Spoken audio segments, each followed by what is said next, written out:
Hey everyone, in this video I'm continuing on with my Dark Horse Comics Conan the Barbarian coverage.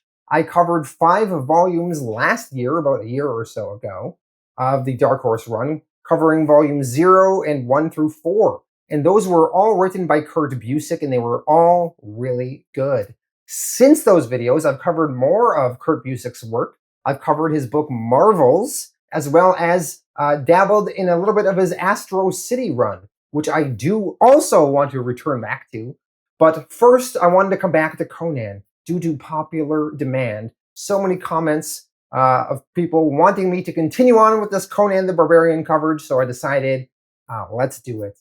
So I'm going to be continuing on here. We have a new writer, a guy named Timothy Truman, but he is picking up right where Kurt Busiek left off. So before I begin the story in this video, I'm going to do a little bit of a more lengthy recap on where we were in the previous volume when Kurt Busiek's run ended before we get into the new story here.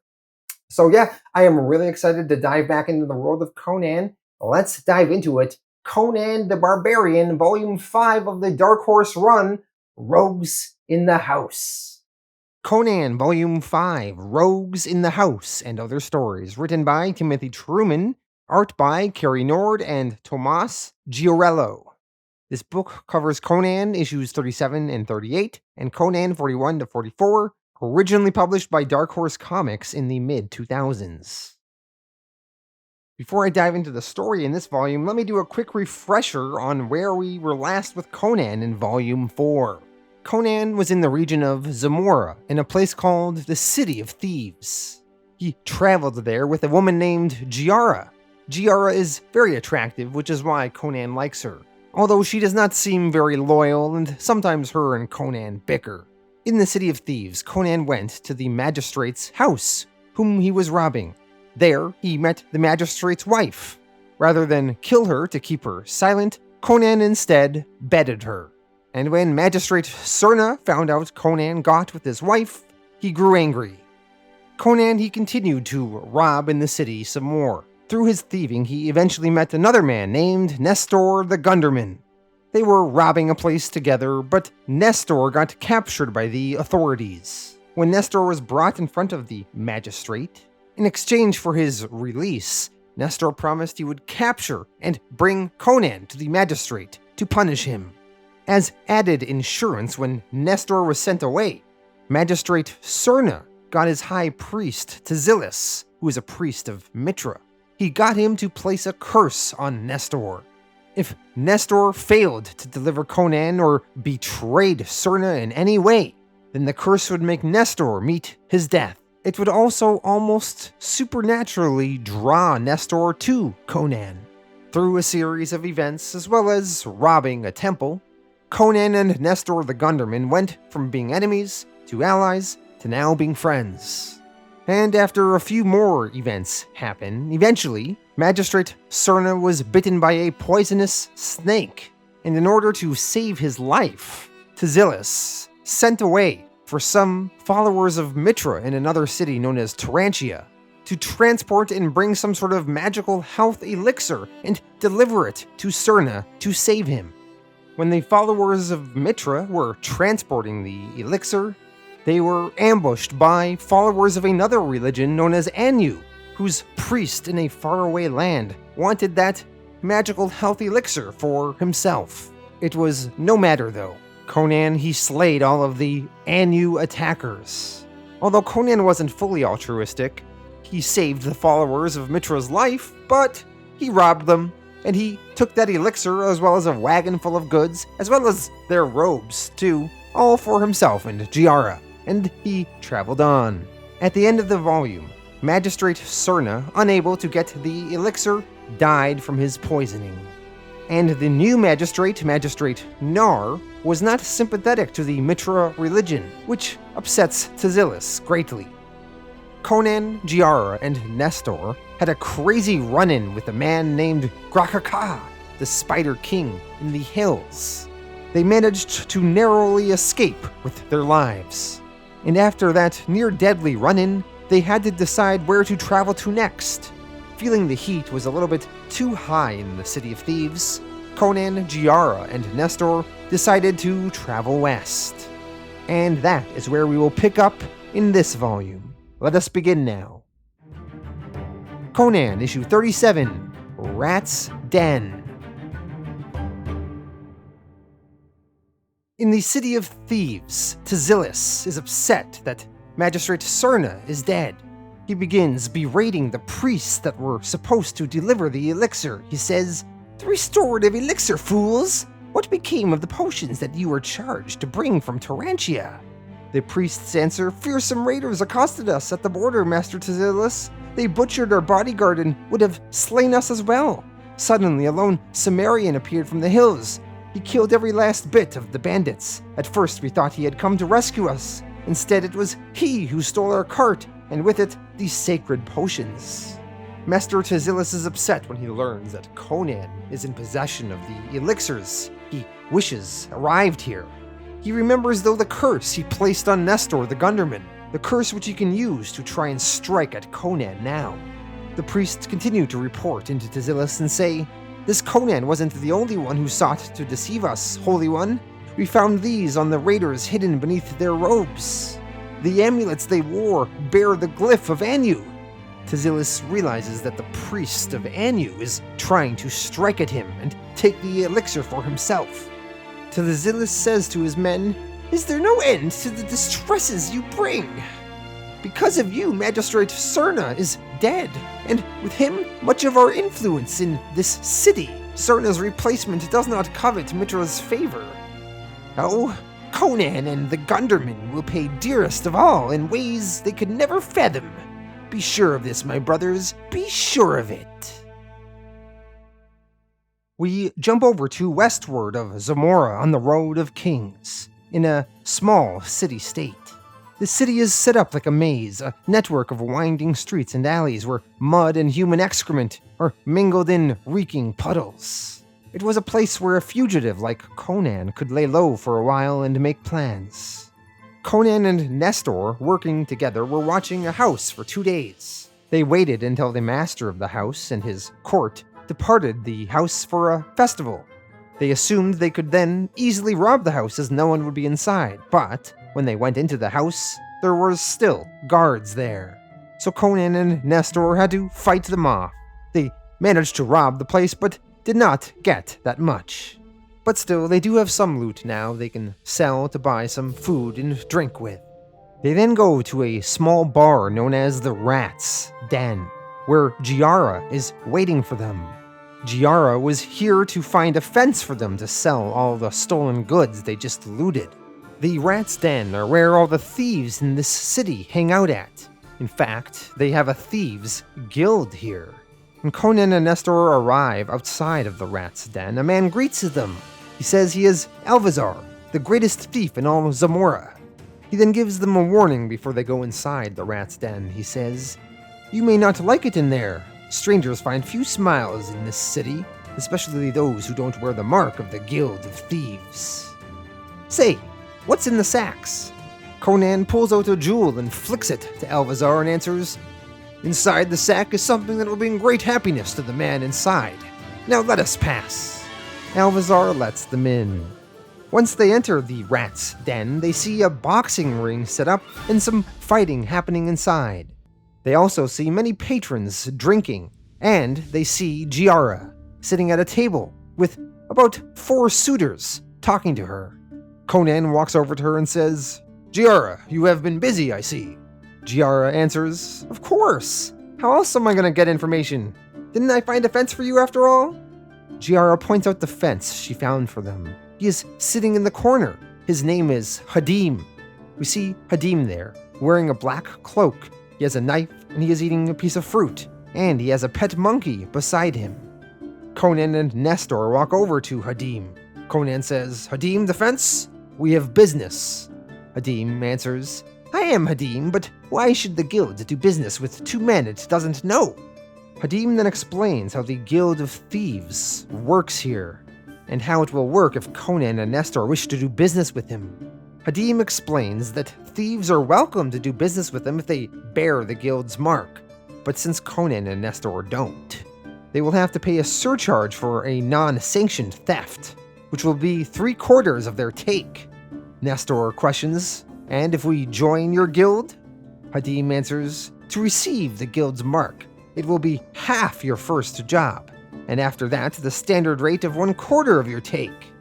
Conan, he does not like these terms. He shouts, I wear no man's brand. Conan then knocks a whole bunch of stuff off the table. Nestor gets in Conan's way and tries to calm the situation down.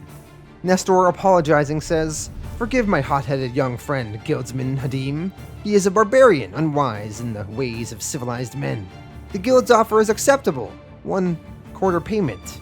And here, keep an extra 10% for your trouble. Buy the monkey something nice. Hadim to this says, you are a reasonable man. Now take these coins and go. When you return, make sure your partner has learned some manners. Conan and Nestor back away. Conan is angry with Nestor. He says, Gunderman, crumbs bones, if you ever get in my way again. Nestor whispers to Conan, look at the rafters, my friend. Up in the rafters, 2 archers are pointing bow and arrows at Conan and Nestor. Nestor saw this, and that is why he decided to de-escalate the situation. Conan and Nestor return to Giara and show her the coins they received for their loot. Giara is unimpressed. She says, 2 huge sacks of loot and that's all you could get for them? Bell's balls! I should have stayed in Zamora. Why did I ever let you bring me here? To live as a pauper in this reeking cesspit? Conan dismisses her, saying, quiet yourself, girl. Conan and Nestor drink. Nestor warns Conan, careful with that woman, Cimmerian. Pretty cats grow sharp claws. Conan quips back, a small matter. I'll have her purring later tonight. Conan and Nestor then cook up a new scheme to get some quick coin. Inside the ring in the middle of the bar, the fighter known as Stokasta the Seaman just won a match. The fight promoter then says to the crowd, is there no one left to test the skills of our champion? Who will be next to try for the purse? Nestor tells Conan to accept the fight, and while he is distracting everyone in the ring, Nestor will pickpocket various people in the room. Conan thinks this is a good idea. He tells Nestor, I'll get their attention by Crom, and the purse too. I feel like breaking some bones anyway. Conan enters the ring and accepts the fight. He is told, there is one rule in this arena. Fight until only one stands. Are you ready? Conan says he is. The fight begins. While the fighting is going on, Giara is approached by a young, good-looking man who seems a little bit well off. The man begins hitting on Giara, saying, my lady, I've been watching you. You're a princess, are you not? Certainly you deserve better company than a naked barbarian. Not that there's anything wrong with a bit of nudity, mind you. Giara asks, what do you want? The man continues, why you, my princess, I want only you. Where does this lout keep you, my lady? Must I scale some gilded tower to steal a visit? Giara responds, gilded tower? Hardly. We live in a dirty little room near the cesspits. The well-dressed man responds, oh, I know the street. Horrible. I have a villa, you know. Giara, now impressed with this man's wealth and taste, says, my, what a nice little gold chain you have. The man responds, you desire it? It's yours. I take my leave now, lady. However, remember this, we'll meet again, and soon. Inside the ring, Conan continues trading blows with Stokasta. Meanwhile, Nestor the Gunderman is pickpocketing various people in the room and gathering more coin. Inside the ring, Stokasta knocks Conan to the ground. Conan, he's ready to quit playing now, and he stands up and he begins feeding Stokasta some blows. He feeds him an uppercut, and then various punches to the face, until eventually Stokasta falls unconscious, although he still remains standing while unconscious. Conan tells the fight promoter that he has won. Stokasta is knocked out. The fight promoter tries to back out and tell Conan, but you didn't knock him down. Conan shoots the man a mean glare, and the man answers, oh, here, take the damn pouch and be gone. Conan, Nestor, and Giara then leave the rat's den and return to their room they are staying at in the city. Elsewhere in the city, the young, well-dressed man that was talking to Giara visits the priest of Anu. The priest of Anu is looking for Conan and Giara. As last volume, Conan stole the health elixirs that they wanted. The well-dressed man tells the priest that he saw Conan and the girl with the golden hair. He saw them with his own eyes in this city in a place called the Rat's Den. The man also says, "And I've already learned where they are staying. Holy One, trust me, and I will lead you to him." Conan issue 38, The Maze. Conan and Nestor were annoyed that Hadim kind of ripped them off when he bought their loot, so they decide to steal from him. It took them 2 days, but eventually they managed to locate the house of Hadim. Conan snuck inside while Nestor stayed on the street as lookout. While Nestor is waiting on the street, he is visited by the spirit of the archmage Tzillis, the one that placed the curse on Nestor. Tzillis, using his magical form to communicate with Nestor, says, "You have failed me, Nestor." Tzillis then goes on to explain the curse he has placed on Nestor, and he orders him, "Kill this Cimmerian as you promised and return the healing elixirs that he stole from my couriers. Slay Conan and you will be free of the curse." Nestor thinks on it for a moment and then answers, "I'll do neither, mage. Conan has become my friend. I would guard his life as I would my own." Tzillis, annoyed, says, "Bah! Then you are cursed indeed. You will die soon, mercenary. But even in death, your traitorous bones shall know no peace. Remember my words, Nestor of Gunderland. Remember them." Tzillis then disappears into mist. And moments after that, Conan jumps out of the window of Hadim's home with a sack full of loot. Conan and Nestor then run away as they are pursued by some of Hadim's followers. In an alleyway nearby, we are introduced to a new character named Prince Murilo. Prince Murilo witnesses Conan stealing from Hadim, and he is impressed. Prince Murilo is currently involved in a scheme of his own. His father is king, but his father is corrupt, and he is plotting against his dad, with designs to overthrow him. Prince Murilo is meeting with one of his co-conspirators. The co-conspirator gives Murilo some paper, and he says, "Guard it well. If the king learns I've passed these names to you, his strangler will visit us both." Prince Murilo, aware of the dangerous game they are playing, answers, "I know too well the chances we take. Before we meet again, there's another favor I'd ask. Learn the names of those 2 men." He says this referring to Conan and Nestor. He continues, "Thieves who dare to steal from thieves might prove useful." Prince Murilo and Conan's paths will cross later. For now, we continue following Conan and Nestor. They go back to the room they are staying at in town. They were expecting Giara to be here, but she is not. Nestor, seemingly now worried about the curse that Tzillis told him about, begins contemplating his life. He holds an amulet on the necklace around his neck and says to Conan, "My father placed this around my neck the year I was born. He cut it from a burning rock which fell from the sky. He left me nothing else. When I was 10, picked raiders, watered their spears with my family's blood. That day I became an orphan, and soon after a soldier. I've walked every blood-stained trail between Gunderland and the inland sea, and it has never left my breast, nor will it while I still live. I have no brothers, Conan, no family, no sons. You can have this when I die."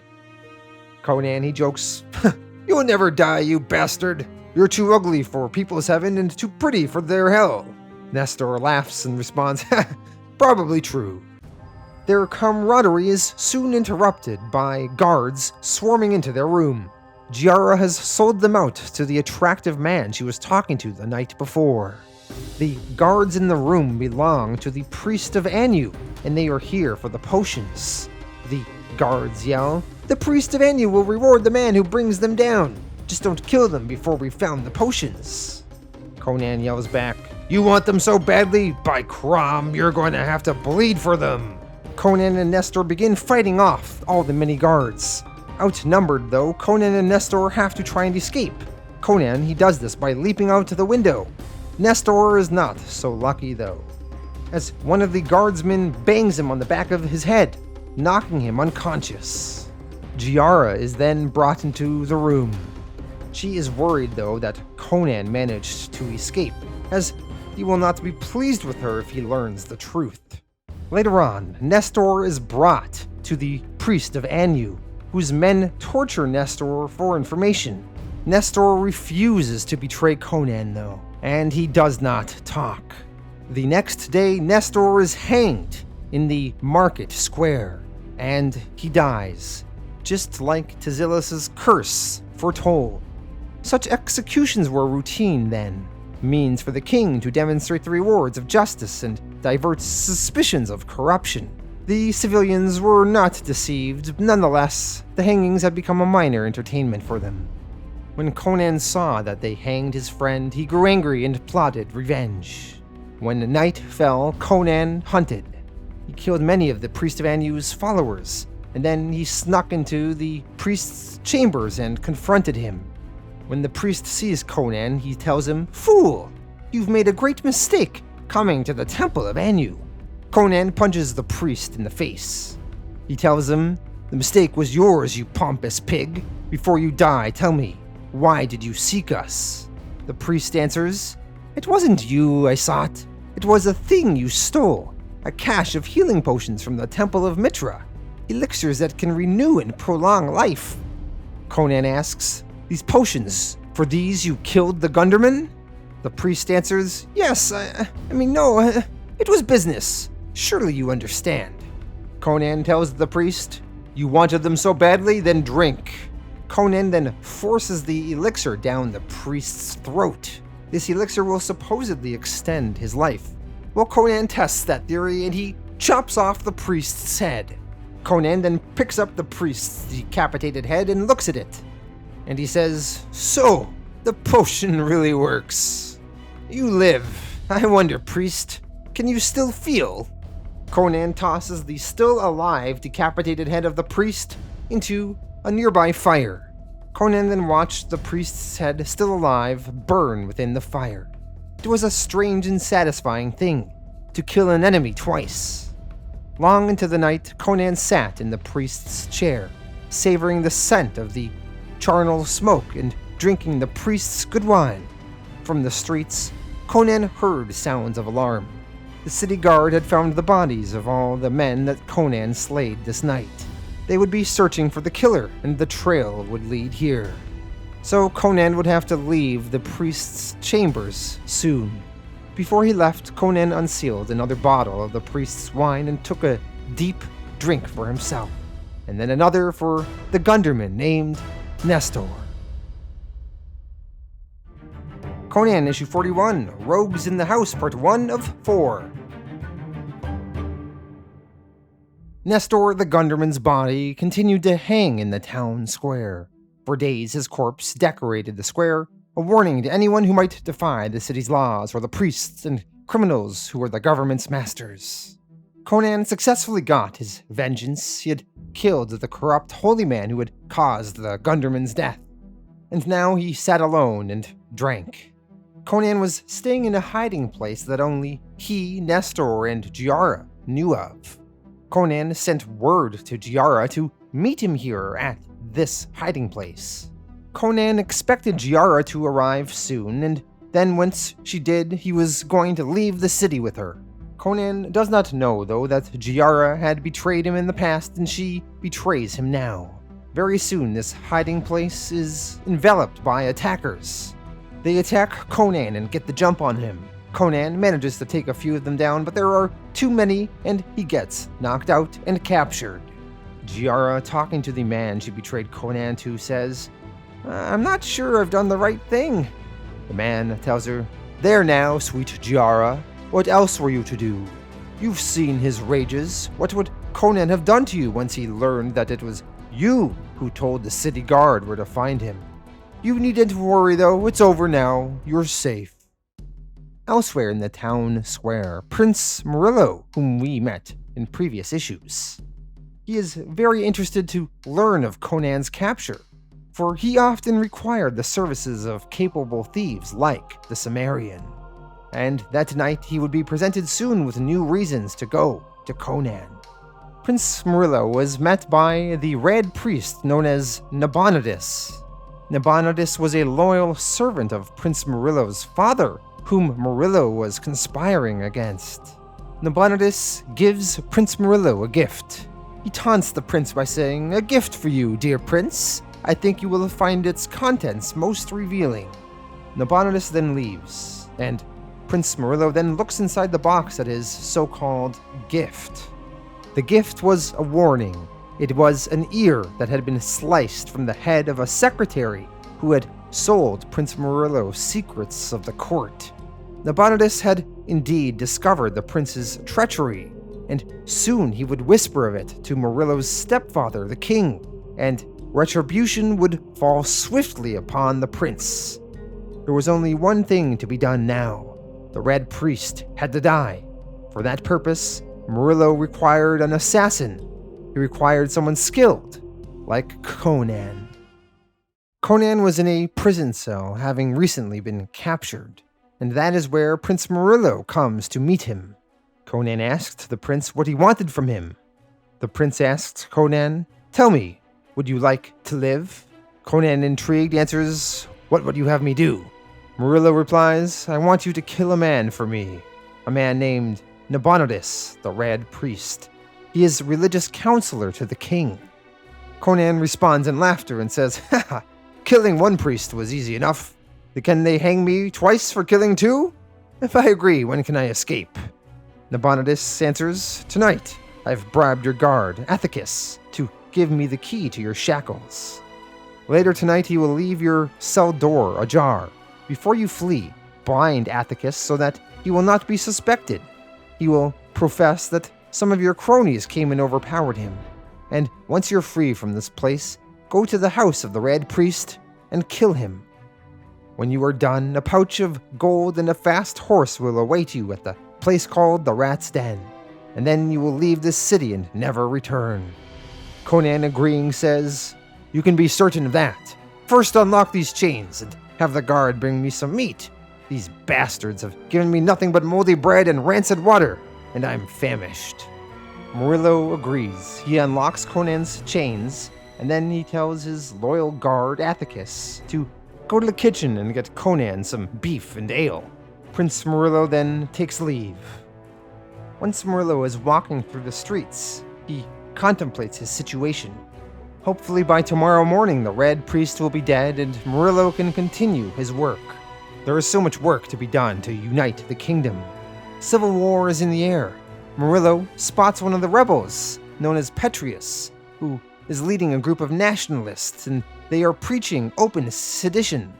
Murilo does not like to see it, but if all goes well, he may still have a chance to save his country, if everything goes to plan. Prince Murilo is then stopped in the street by one of his loyal subjects. The man tells Murilo, "Master, the city guards are on their way to the prison to arrest the head jailer, Athicus." Murilo worries that they've discovered his bribe. The man responds, "Nay, Athicus's past sins have caught up with him. He was late paying the magistrate to ignore the louse-infected brothel he runs. Be cautious, master. I fear the game has changed." Murilo, now learning that Athicus will soon be arrested and Conan will most likely not be freed, comes to the conclusion that he will have to kill the Red Priest himself. Inside Conan's prison cell, he is eating some of the food that he was given. Conan sits there as he sees the jailer Athicus get arrested. Conan knows that this will ruin his plans for escape. Once Athicus is hauled away, one of the new guards comes to check on Conan. He says to him, "You there! Where did you get that food? Was it from that dullard Athicus, no doubt? Well, you have a new master now." The new guard then realizes that Conan is not attached to his chains. When he attempts to inspect Conan closer, Conan swings at the man and knocks him out. And then he takes the key to the cell and frees himself. Conan then manages to escape to the city streets. Conan then contemplates his next move. Conan had managed to escape the jail by his own actions, so he was not really bound to his promise to Murilo. After all, there was little honor to be found in the city. Still, Conan was not from this place, and a bargain was a bargain, and he would keep his word. Conan would continue his assassination mission and kill the Red Priest. But first, there was another matter to settle. Conan tracks down where Giara is staying. She is with the man she betrayed Conan to, the man that is now her lover. Giara's new lover leaves the room saying, "Farewell, my sweet, I will return soon and help you collect your things." Conan stabs and kills the man. And then Conan walks into the room where Giara is. Giara just finished making love to the man, and she is naked in the bed. At first, Giara assumes it is her new lover, and she says, "Ha!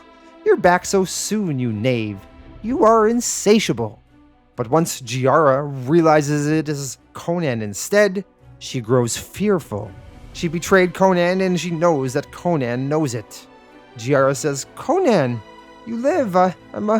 I'm so happy to see you, my love."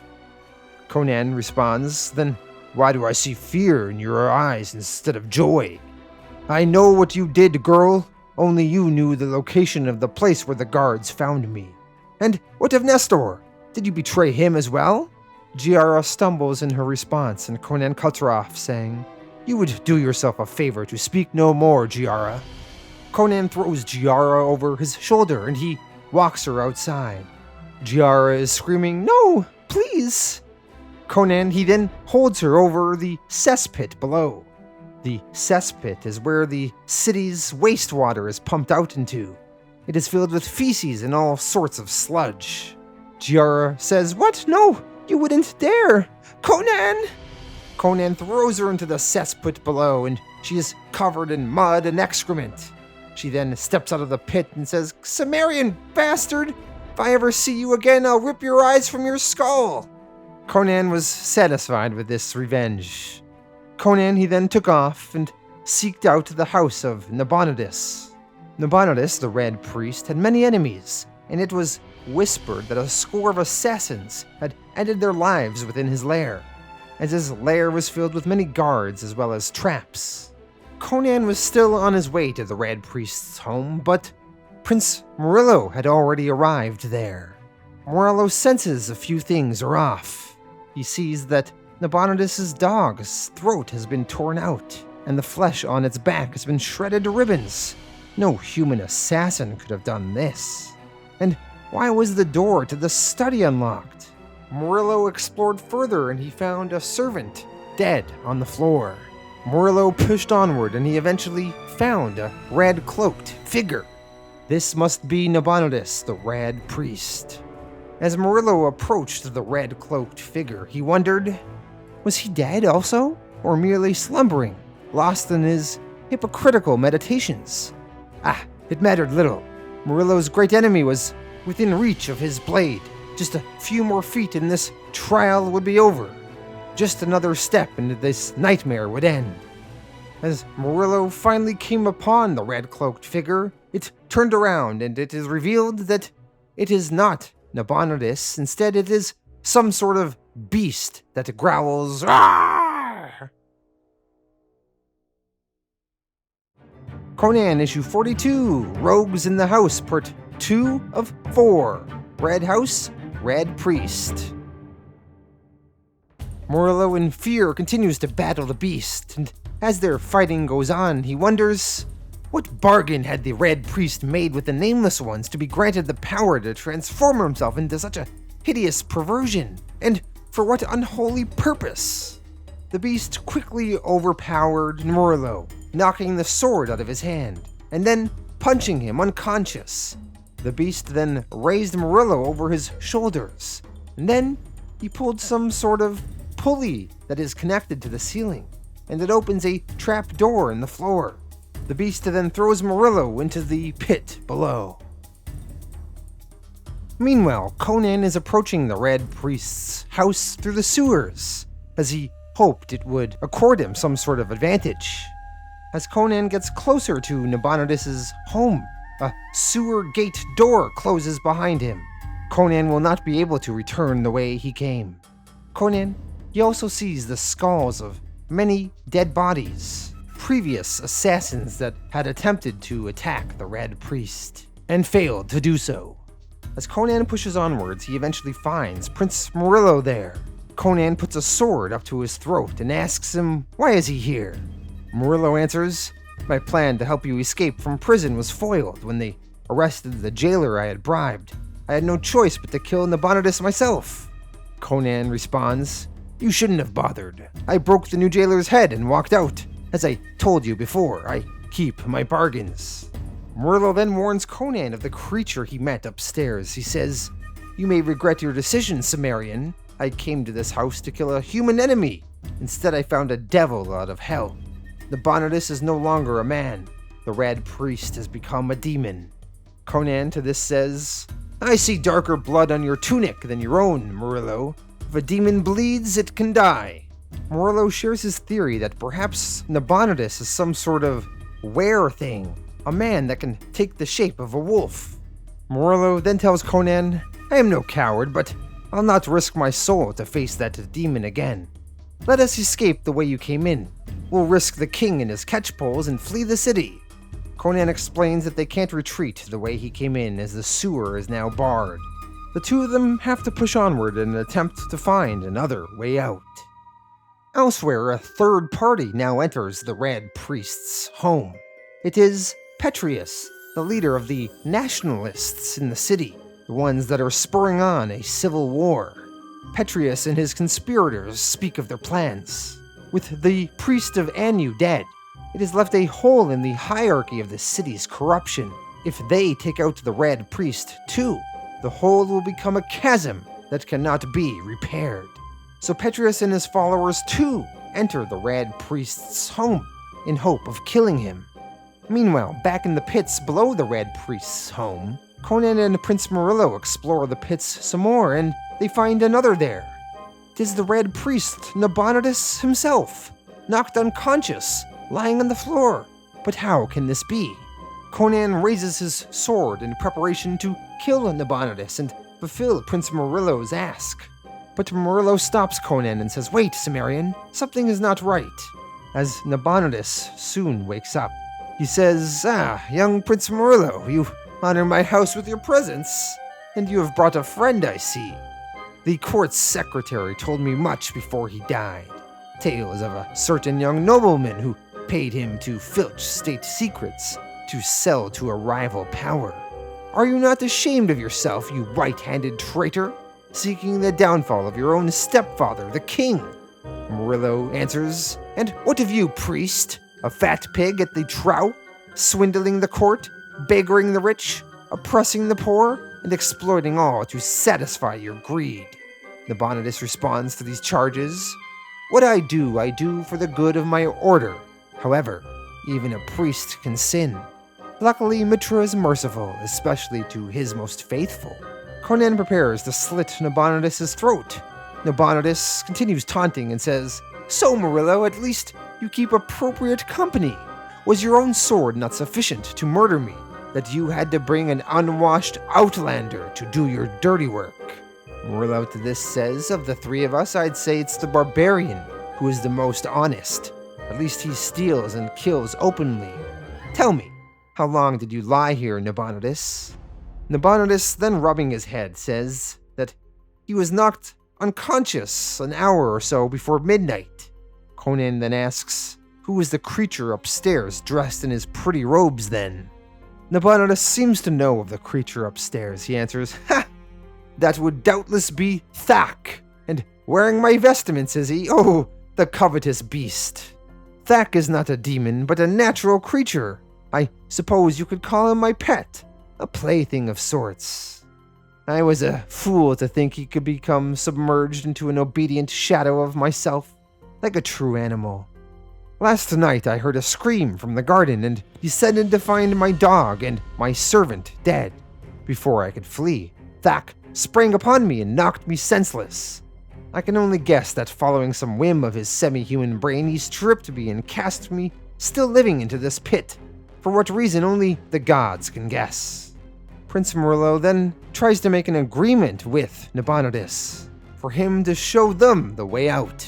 Nabonidus answers, "What choice does a wolf have with his leg caught in a trap? If we are to escape my pet, we must help one another. There is only one way out of these pits, Murilo. I can show you if we live. I will forget all I know about your plot against the king. I swear it on the blessed blood of Mitra." Murilo tells Conan the priest would not break such an oath, Conan, lest he forfeit his own soul. Murilo accepts Nabonidus' terms. Nabonidus then walks onward and says, "Then come, there are control levers for my traps in a special chamber above these tunnels. Now, we are rogues in this house together." Conan issue 43, Rogues in the House, part 3, Pits of Refuge. Nabonidus leads Conan and Prince Murilo in the catacombs beneath his home.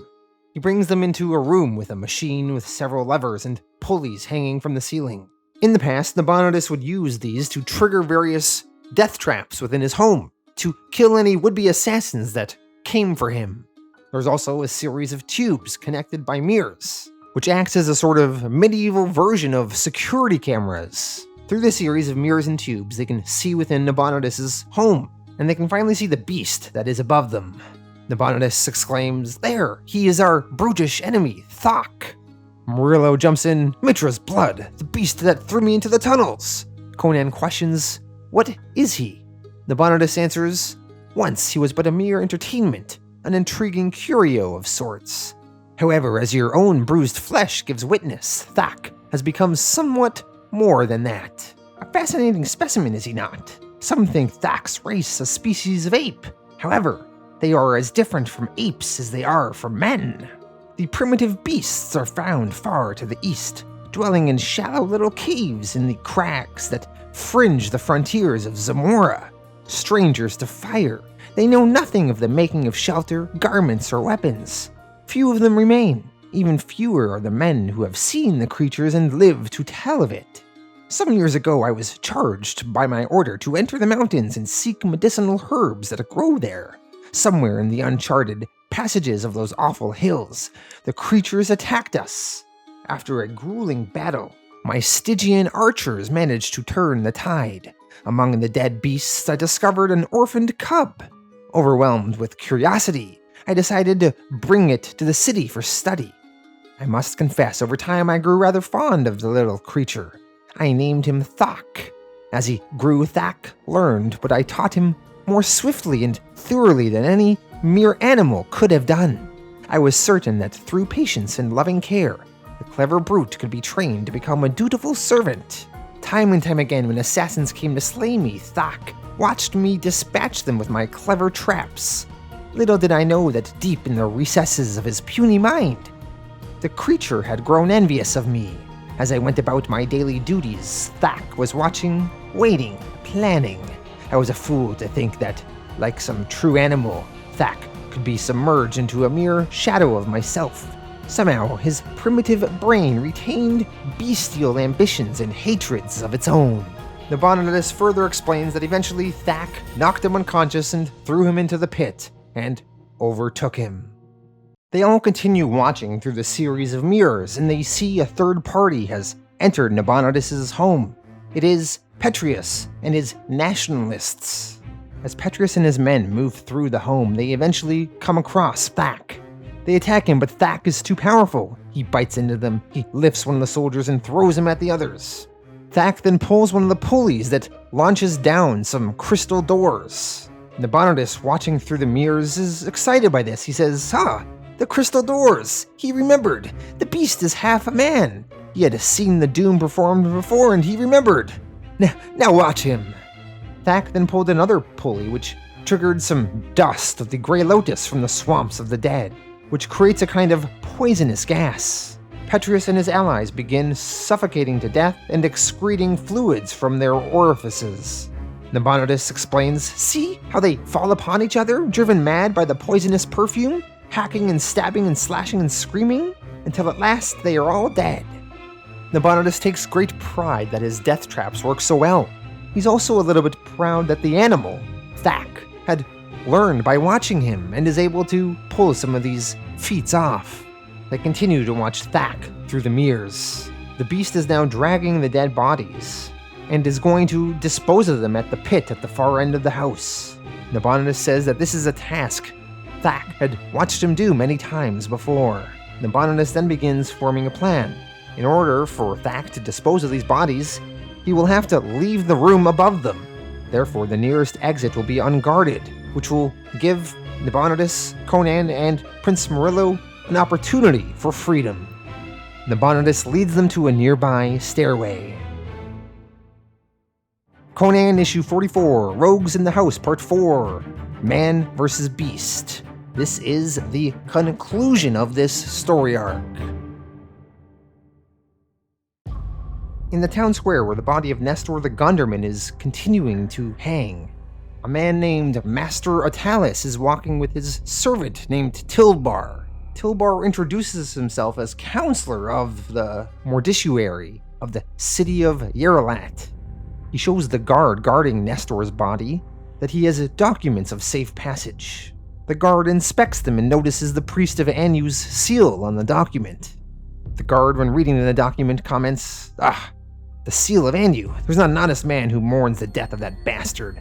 The Cimmerian who murdered him should have been made a duke. The guard waves them through.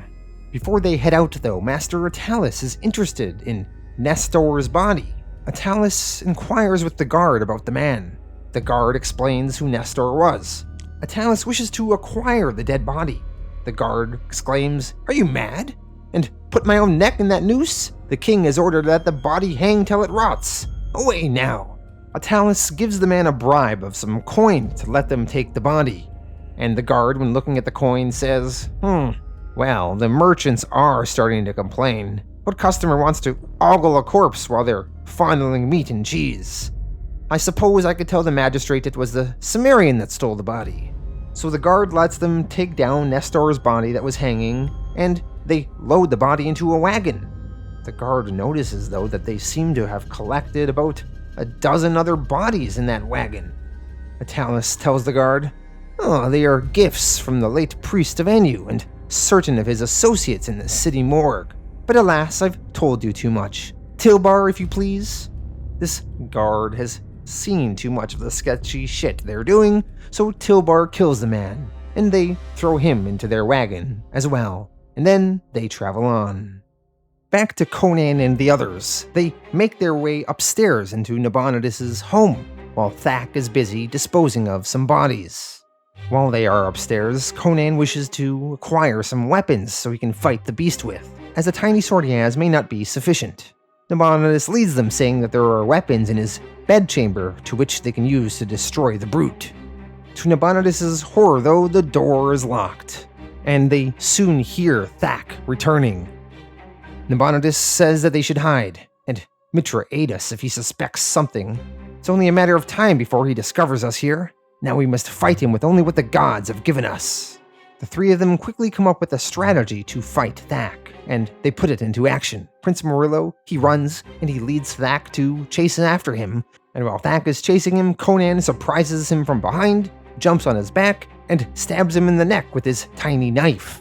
He does some damage, but Thak just grabs Conan with one hand and throws him to the other side of the room, slamming him into a mirror on the wall. Thak, like a bull now, is furious, and he charges at Conan. Conan swiftly dodges out of the way, and he feeds Thak an uppercut. Thak is still barreling towards Conan, though, with seemingly no end of fight in him. Thak then jumps on Conan and begins strangling him. Murilo grabs a chair and hits Thak over the head with it. Conan, with his little knife in his hands now, stabs into Thak's chest and drags the knife down, cutting vertically, creating a large gash in Thak's chest. Thak, seemingly surprised he has been bested, cries out in pain, and then he collapses to the floor and dies. Prince Murilo, happy that they will live, says, "You've done it, Cimmerian! Easy, man! Let me help you up!" Conan rejects Murilo's offer and says, "No! When I cannot stand alone, it will be time to die." Conan then studies the dead body of Thak, and he makes a comment. He says, "Crom, take me. I've slain a man tonight, not a beast." Despite how bestial Thak is, Conan was impressed by Thak's seeming humanity seeping through. With Thak dead, Conan, Prince Murilo, and Nabonidus talk. Nabonidus begins walking to a door and he tells them, "Oh, what a night it's been. I imagine it's almost dawn. Now, what shall I do with you two?" Nabonidus, he is now turning on Conan and Prince Murilo, and he threatens to pull a lever. He tells them, "Stand back! A tug of this cord and I can send you both to hell." Prince Murilo asks what is leading to this treachery. They made a deal to work together earlier.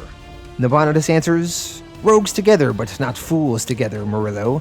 I swore not to tell the king of your treachery and lead you from the pits. Did you truly think I would refuse an opportunity to rid myself of so many enemies? Every room in this house holds a trap. You cannot possibly reach me before I pull this cord. Not the Grey Lotus this time, but something just as effective and very, very painful." As Nabonidus continues gloating and speaking of how brilliant he is and how great his death traps are, he keeps hesitating on pulling the cord so he can gloat some more. So Conan picks up a little stool on his end of the room and he chucks it at Nabonidus.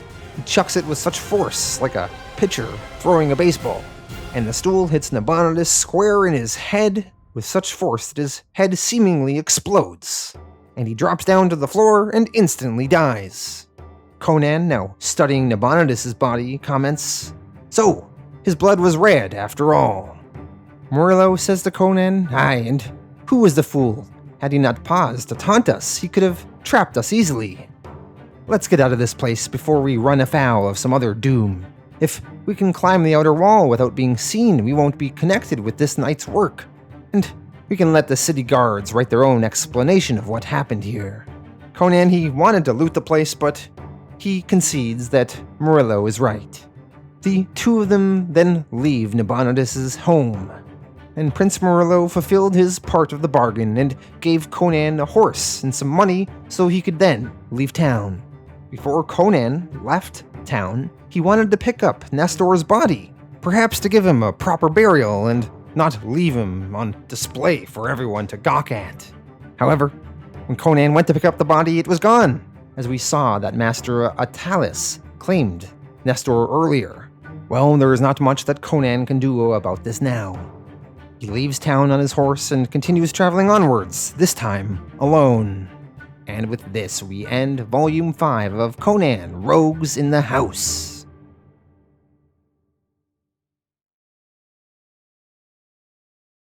Alright, so that was Conan Volume 5. Let me go through my thoughts on the various storylines in this one. So, I really enjoyed Conan, Giara, and Nestor arriving in this new city and seeing all of the adventures that Conan and Nestor go on. Their various thieving and then trying to sell their stolen goods, their struggles with that. And then when they're in that tavern there, Conan competing in the boxing ring while Nestor robs people was just great fun. Then Giara betrays Conan and Nestor dies, which was a very interesting plot development that I was a little bit unexpected, I thought, that Nestor actually did die. So then we have to see Conan get his revenge, which is very satisfying. I loved when he killed the priest of Anu, but he gave him that elixir that sustained his life. So Conan chops off this guy's head, but the elixir is keeping the head alive, and then Conan's burning the head, and he's just relishing it all. Amazing stuff. And then we had Conan get his revenge on Giara as well. He killed the new lover she took on, even though Conan doesn't really know that guy, but he stops himself from killing Giara, which maybe Giara did deserve it because she's the reason that Nestor died and she betrayed Conan directly. But he doesn't kill Giara, he just throws her into the excrement wastes and she's covered in shit. So I guess it's somewhat of a decent punishment, but, in a way she did kind of deserve to die, but there's a whole thing in stories with guys killing girls, and maybe they should never do it, so I guess that's why Conan didn't kill her, but anyway, it was an interesting writing choice, I thought. Let me know your thoughts in the comments on Giara's punishment, and if it was deserving or not, if she should have been killed or whatnot. Then the next storyline was the 4-issue one, dealing with this red priest, Nabonidus, and his house with various death traps, and I thought that was pretty exciting.